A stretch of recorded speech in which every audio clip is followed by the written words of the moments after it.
Hello sir, నమస్తే అండి. నమస్తే మేడం. సార్, మీ పేరు, మీరు ఎక్కడి నుండి వచ్చారు? నా పేరు పి శివసంతోష్ మేడం. మేము ఇక్కడ విజయనగరం జిల్లా మెంటాడ మండలం చల్లపేట గ్రామం నుంచి మేడం. అయితే మీరు మెర్కబా ఎన్నాళ్ళుగానో మీకు తెలుసు అన్నారు. మెర్కబా ఎనర్జీస్ గురించి ఎస్ మేడం. మీరు ఉపయోగించుకుంటున్నాను అని కూడా చెప్పారు. అవును మేడం. మీరు ఎలా ఉపయోగించుకున్నారు? మీకు అది ఎలాంటి బెనిఫిట్స్? బేసికల్గా మా సిస్టర్కి ఆర్థరైటిస్ ప్రాబ్లం ఉంది మేడం. ఆవిడ జూమ్లో ఏదో సెషన్లో జాయిన్ అయ్యేటప్పుడు వేరే వాళ్ళు చెప్పారనమాట, అమ్మ నువ్వు ఫైనాన్షియల్గా పర్లేదా అంటే, లేదు మేడం అంటే, ఓకేను మీకు మేము మెర్కబా ప్రొవైడ్ చేస్తాము, దాంట్లో మెడిటేషన్ చేయండి, మీరు లబ్ధి పొందిన తర్వాత మీకు క్యూర్ అయింది అనిపించినప్పుడు మరొక కొంతమంది సజెస్ట్ చేయండి అని అన్నారు. ఆవిడకి ఇంచుమించు మెర్కబా పిరమిడ్ వచ్చి 6 to 8 months అవుతుంది మేడం. అప్పటి నుంచి ఇప్పటి వరకు కూడా రెగ్యులర్గా ఆవిడ మినిమం 3-4 hours మెడిటేషన్ చేస్తారు. ఆవిడకి మ్యాక్సిమం 90% వరకు ఆర్థరైటిస్ అనేవి క్లియర్ అయ్యాయి మేడం.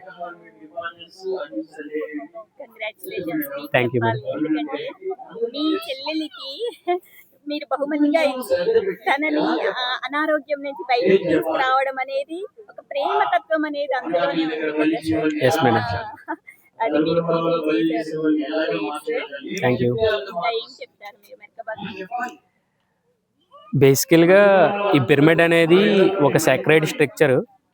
అంటే మనం ఒక లైట్ వేవ్ అనేది ఒక దగ్గర నుంచి ఇంకో దగ్గరికి పంపించాలి అనుకునేటప్పుడు ఒక గొట్టం అనేది అవసరం అవుతుంది. దాన్ని ఆప్టికల్ ఫైబర్స్ అని అంటాము.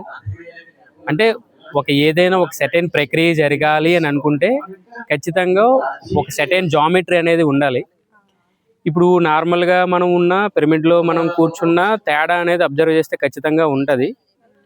ఎందుకంటే అది ఒక స్పెషల్ స్ట్రక్చర్తో, ఒక స్పెషల్ యాంగిల్తో దాన్ని బిల్డ్ చేశారు. ఆ జామెట్రికల్ స్ట్రక్చర్ ఏం చేస్తుందంటే, ఇప్పుడు మనం ఎండలోని వాటర్ పెట్టేటప్పుడు కొంత టైం అయిన తర్వాత అది నీటి ఆవిరి రూపంలో ఏ విధంగా అయితే మారుతుందో, ఆ పిరమిడ్ కింద కూర్చొని మనం మెడిటేషన్ చేసినప్పుడు ఆ యూనివర్స్లో ఉన్న కాస్మిక్ ఎనర్జీ అనేది నార్మల్గా నిలబడేదానికన్నా, నార్మల్గా కూర్చునేదానికన్నా, నార్మల్గా మెడిటేషన్ చేసేదానికన్నా ఈ స్పెషల్ స్ట్రక్చర్ వల్ల ఏమవుతుందంటే, ఆ స్పెషల్ ఎఫెక్ట్ వల్ల ఆ ఎనర్జీస్ అనేవి 3 times ఎక్కువగా తీసుకుని దాని కింద ఎవరైతే ధ్యానం చేస్తున్నారో, ఎవరైతే అనారోగ్య సమస్యలతో బాధపడుతున్నారో వాళ్ళందరికీ కూడా నాడీ మండలం శుద్ధి అనేది నార్మల్గా చేసిన మెడిటేషన్ దానికన్నా పిరమిడ్ కింద కూర్చొని చేయడం వలన కొంత ఇంకా ఎఫెక్టివ్గా ఉండదు. ఇప్పుడు మనకు బాడీ పెయిన్స్ ఉన్నాయి, ఒక వాకింగ్కి వెళ్ళాము, జస్ట్ న్యాచురల్గా 1 day అయితే తగ్గిపోతుంది. అదే కొంచెం వేగంగా తగ్గాలనుకునేటప్పుడు ఖచ్చితంగా మనం ఒక ట్యాబ్లెట్ అనేది వేసుకుంటాం. ఇప్పుడు ఈ మెడిటేషన్ అనేది ధ్యానం చేస్తే ఖచ్చితంగా అనారోగ్య సమస్యలు ఏవైతే ఉన్నాయో అనారోగ్య సమస్యలన్నీ ఖచ్చితంగా దొరుకుతాయి. ఎందుకంటే మనం ఎప్పుడైతే మెడిటేషన్ చేస్తామో ఎస్ మేడం, మనము ఒక సపోర్ట్ గా తీసుకుంటాం. Yes madam. క్రిస్టల్స్ కానీ, సర్కిల్స్ కానీ, ఎస్ మేడం, ఇవన్నీ కూడా ఒక శక్తి క్షేత్రాలు కదా సార్. అవును మేడం. వాటి నుండి అందే శక్తిని మన యొక్క స్పిరిచువల్ జర్నీకి ఉపయోగించుకున్నప్పుడు మనం ఇంకా వేగంగా ముందుకెళ్ళగలుగుతాము అని మీరు చెప్తున్నారు. అంతే కదా మేడం. ఇప్పుడు ఒక 2 kilometers నడిచి వెళ్ళొచ్చు, సైకిల్ మీద వెళ్ళొచ్చు, బైక్ మీద వెళ్ళొచ్చు, బుల్లెట్ ట్రైన్ మీద వెళ్ళొచ్చు. అది మన కంఫర్ట్ పెట్టి ఉంటుంది, వాహనాన్ని బట్టి ఉంటుంది. ఇప్పుడు ఈ మెర్కబా పిరమిడ్ అనేది ఏదైతే ఉందో బుల్లెట్ ట్రైన్తో సమానం మేడం. మనం ఏదైతే ఆ గమ్యాన్ని మనం చేరాలనుకుంటామో ఆ చేరాల్సిన గమ్యానికి ఇది ఒక ఫాస్ట్ వెహికల్ కింద ఉపయోగపడుతుంది. ఆ నాడీ మండలం శుద్ధి జరగడంలోనైనా, బెనిఫిట్స్ పొందడంలోనైనా సరే, ఆ లబ్ధి పొందడంలోనైనా సరే అంతే వేగాన్ని మనం సంతరించుకుంటాం మేడం. Yes madam. దాంట్లో ఉన్న క్రిస్టల్స్ కూడా మేడం నేచర్లో ఉన్న ఈచ్ అండ్ ఎవ్రీ మెటీరియల్కి కూడా ఒక సర్టెన్ టైప్ ఆఫ్ ఫ్రీక్వెన్సీ ఉంటుంది. ఇప్పుడు మనం ఒక ట్యాబ్లెట్స్ తీసుకున్నా, ఒక ఔషధాన్ని తీసుకున్నా, ప్రకృతిలో ఉన్న ఏవైతే మూలకాలు ఉన్నాయో ఆ మూలకాలని ఉపయోగించి ఆ మెడిసిన్ అనేది తయారు చేయడం స్టార్ట్ చేస్తారు మేడం. ఇప్పుడు మనకి ఏ మెడిసిన్ అయినా సరే నేచర్లో దొరకని ఐటెంతో కాకుండా స్పెషల్గా ఎక్కడి నుంచో తెచ్చిన క్రియేట్ చేసింది. Yes madam. అలాగే ఈ క్రిస్టల్స్ అనేవి కూడా దేని ప్రత్యేకత వాటికి ఉన్నాయి. ఇప్పుడు ప్రత్యేకత ఉంది. ఆ ప్రత్యేకత ఏంటంటే ఈ పంచభూతాలతో మానవుడికి ఉన్న సంబంధం ఎంత గొప్పదో ప్రతి క్రిస్టల్ గురించి కూడా మనకి ఆ క్రిస్టల్ గురించి తెలిసినా తెలియకపోయినా, ఇప్పుడు నాకు తెలియదు, జస్ట్ ఒక చాక్లెట్ అనుకొని ఒక మోషన్ టాబ్లెట్ వేసుకున్నాను అనుకోండి మేడం, అది ఖచ్చితంగా నీకు తెలిసినా తెలియకపోయినా ఖచ్చితంగా మోషన్స్ అయిపోతాయి.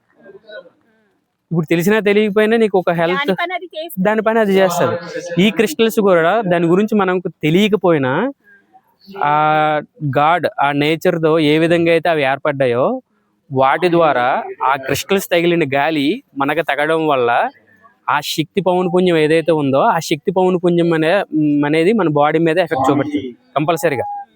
ఎందుకంటే ఇప్పుడు మీతో నేను మాట్లాడేటప్పుడు మీకు నాకు కొంత డిస్టెన్స్ ఉంది, కానీ మీకు నాకు మధ్య ఒక ఎయిర్ అనే వాహకం ఏదైతే ఉందో ఆ ఎయిర్ అనే వాహకం అనేది నా నుంచి మీకు వినబడడానికి ఒక సెటైన్ మీడియం అయింది. అవును ఇప్పుడు ఇది అంతా ఏ విధంగా జరిగింది? త్రూ మీడియం ద్వారా కదా. అవును. ఒక రిసీవరు ట్రాన్స్మిటర్ ఏ విధంగా అయితే మనం అనుకుంటామో దాంట్లో లేకపోతే ఏమి చేయలేం కదా. ఏమీ చేయలేం మేడం. ఈ క్రిస్టల్స్ కు కూడా మన బాడీలో ఉన్న ఈచ్ అండ్ ఎవ్రీ పార్ట్ కూడా రియాక్ట్ అవుతుంది. ఎందుకంటారా, ఒక క్రిస్టల్ అనేది ఉందనుకోండి, కొంత కాపర్తో మేడప్ అవుతుంది, కొంత బ్రోమిన్తో మేడప్ అవుతుంది, కొంత సిల్వర్తో మేడప్ అవుతుంది, కొంత గోల్డ్తో మేడప్ అవుతుంది, రకరకాల ఖనిజ పదార్థం మేడప్ అవుతుంది. మన బాడీలో మనం తీసుకున్నా సరే ఈ నేచర్లో ఏవైతే 106 మూలకాలు మనం సైంటిఫికల్గా రీసెర్చ్లుగా మనం ఏదైతే తీసుకుంటామో ఆ 106 మూలకాలు కూడా మన బాడీలో ఉంటాయి. ఇప్పుడు హైడ్రోజన్ ఆక్సిజన్ కలిస్తే ఖచ్చితంగా వాటర్ ఎలాగైతే ఫామ్ అవుతుందో ఆ క్రిస్టల్స్కి మనకి ఆ సమ్మేళనం ఏదైతే జరిగిందో దాని బెనిఫిట్స్ ఏవైతే ఆ క్రిస్టల్ బెనిఫిట్స్ ఏవైతే ఉన్నాయో, ఆ క్రిస్టల్ మాస్టర్స్ బెనిఫిట్స్ ఏవైతే ఉన్నాయో ఆ బెనిఫిట్స్ అనేవి మన హెల్త్ మీద ఖచ్చితంగా చూపెడుతుంది మేడం. అయితే మనలో ఏదైతే ఖనిజ లోపం ఉందో అది ఆ క్రిస్టల్స్ ద్వారా అంది మనలో ఒక సఫిషియంట్ లెవెల్ కి రీచ్ అవుతుంది అని. అంతే కదా మేడం. ఇప్పుడు ఒక స్టేజ్ మీద మాట్లాడుతున్నారు, అతని వాయిస్ నాకు వినబడలేదు, అక్కడ యాంప్లిఫైర్ని ఏం చేస్తున్నాం, పెంచుతున్నాం. ఇప్పుడు నీలో ఆ ఖనిజం ఉంది, ఆ క్రిస్టల్లో ఉన్న మూలకం ఆ పదార్థం ఏదైతే ఉందో నీలోనే ఉంది. మన భావాల ద్వారా మన ఆలోచనల ద్వారా దాన్ని మన యొక్క సప్రెషన్స్ ద్వారా ఆ మూలకాలు ఇప్పుడు మట్టి ఒక బంగారం ఉంది, బంగారం మీద మట్టి పడింది, అది బంగారం అని తెలియాలంటే దాని మీద ఉన్న మట్టి పోవాలి కదా. ఇప్పుడు ఆ మట్టి తొలగాలంటే ఖచ్చితంగా ఆ నేల మీద కొంచెం వైబ్రేషన్ అనేది పెట్టామనుకోండి, ఆ బంగారం మీద ఇసుక ఏదైతే ఉందో అటింగ్ జరుగుతుంది. అదేవిధంగా ఇప్పుడు ఈ క్రిస్టల్ ద్వారా వచ్చే ఫ్రీక్వెన్సీ ఏదైతే ఉందో మన బాడీలో ఉన్న ఆ మూలకం యొక్క ఫ్రీక్వెన్సీకి ట్యూన్ అయ్యేటప్పుడు ఖచ్చితంగా మనం దాని యొక్క బెనిఫిట్స్ని దాని యొక్క అనుభూతిని మనం ఖచ్చితంగా పొందుతాం మేడం. చాలా బాగా చెప్పారు. మీరు ఎప్పటి నుండి ధ్యానం చేస్తున్నారు? 2012 నుంచి మేడం. ఇంకా ఏం చెప్తారు? ప్రతి ఒక్కరూ కూడా జానులుగా మారాలి, శాకాహారులుగా మారాలి.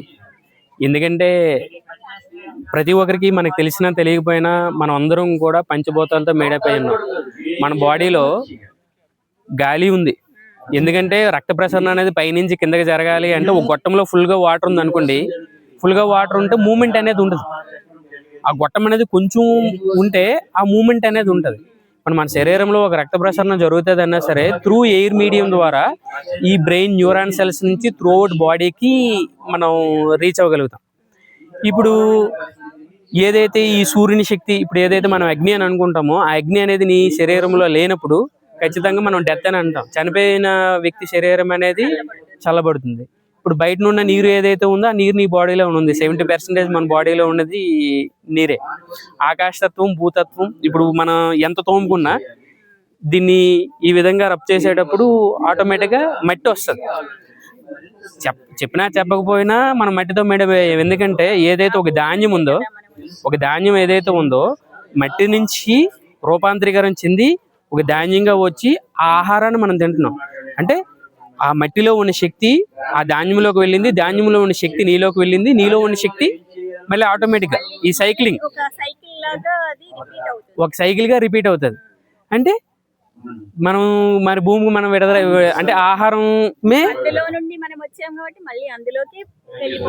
ఆహార స్వభావమే మనం కాబట్టి ఖచ్చితంగా